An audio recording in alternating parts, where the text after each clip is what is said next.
when you're sick or when you're sad or when you show any type of humanity, it's like it's disgusting to them, and almost like, oh, I knew it, it's this kind of vibe. And they express it, they tell you, they devalue you. And obviously this is like mind-boggling and stuff, but now that I'm so removed from it and healed from it, I can understand these things. And you know what I realize? They see us, like us nice people who are, have some kind of narcissistic supply for them, something positive about us that they want, they want to feed off of it and stuff. And that's what makes them human, is because they still need the connection even though they hate it, right? But the thing is, they want people to be like toys. They want people to be like toys. They want people to be like toys because they just want their fun. They just want whatever they want, whatever they want to get. And if you don't provide it, they become nasty and they become like, babies again or something. And it's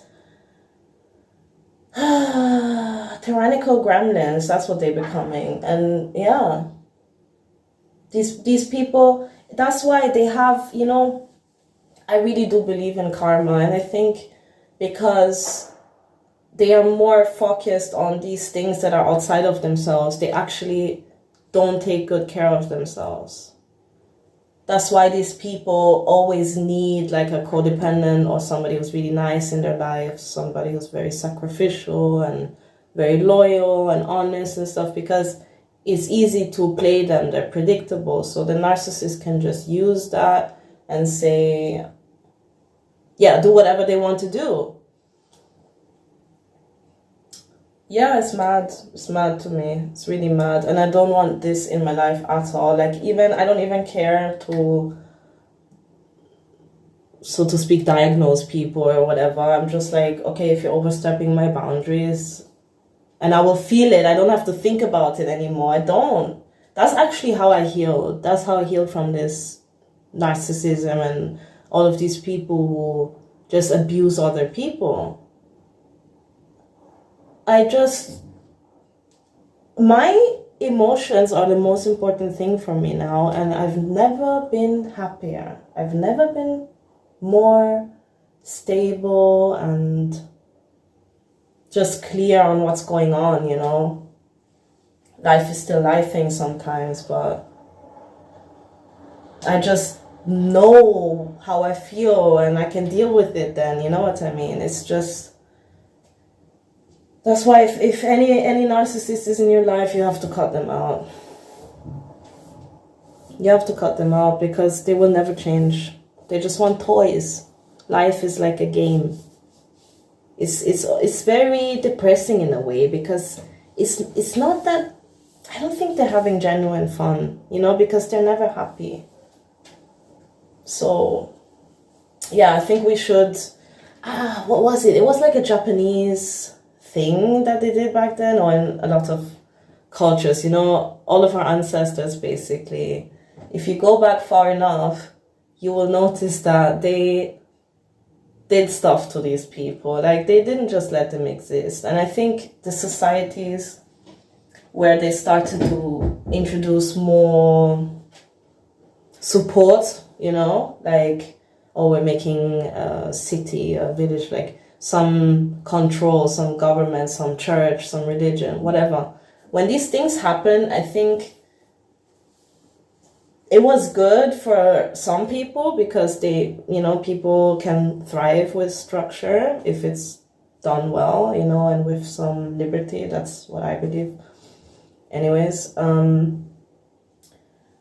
but I think when these things started happening, when civilization when society started being society and stuff, I think the narcissists also benefited from it. And yeah, there was just this Japanese, I don't know if it was a story, but anyways, I just heard basically from the source Trust Me, bro. I've heard that in Japan, long time ago, if somebody was, let's say, antisocial, like very antisocial, in any type of way, they would banish them. It's like that's banishing. Like you exile. You send somebody somewhere where they can basically not really survive by themselves, and it's their own fault because they repeatedly do something. It's not like, oh, you're doing a mistake and you're sorry and oh, we're gonna still like just stab your heart or something. That's not. I don't believe that's. Anyways, that's not what I'm promoting. But yeah, I think I'm not trying to say we should have this again, but I'm just in our heads. I'm to me, these people can be in their own demonic dimension or whatever, and I don't want to be involved. And I think the world would be a better place if all of us would think that way. So block and delete, and yeah, it's just, or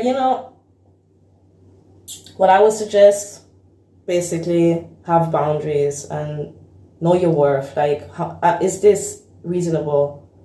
Am I being nice? Why do I have to be nice? Why do I have to be nice? Is it an exchange? Do I want something in return? Do I think I will get something in return? It's not always our fault. Sometimes other people set up these relationships, they set it up that way. So it's like transactional. But that doesn't mean we have to go with it, because you have to stop people. People will always push boundaries because they are in their own heads. So you have to make them aware what is going on with you. And sometimes you have to look them in the eyes and be like, listen, this and that. And that's it. And it works. For somebody that has struggled with anxiety a lot, I would have to say it's very scary. And yeah, it's scary because, if you had a rough childhood or whatever, you had temperamental parents or other bullshit going on, then you're just scared that something bad will happen, but it usually doesn't. That's just fact. It usually doesn't. We tend to exaggerate things, we really tend to exaggerate things.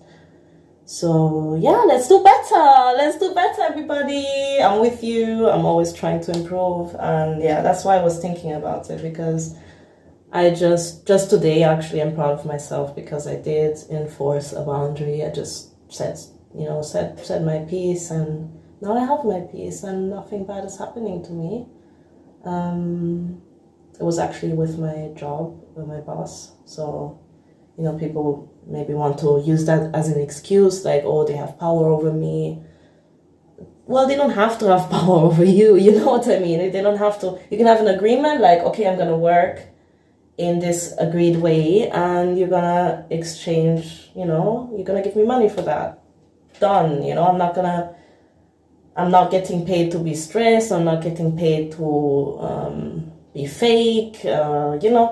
That's just it. And that's why I don't work in retail anymore, because the amounts I have been told I have to smile and stuff is just so annoying, and it's not worth it. And you work retail is really harsh. I'm still kind of in retail, but now I'm a manager, and now I'm working more in e-commerce. So yeah, just a side bit. And that's why I'm kind of making these videos, because my life was very different just a few years ago. Very bleak, very bleak. I really came from the bottom, and I'm nowhere near the top at all. But just being stable now and stuff, it just took so long. And I mean, anytime I realized something that really broke me free or could break somebody else free and help them, I will share it. So yeah, subscribe if you're interested in that, and see you soon. Bye.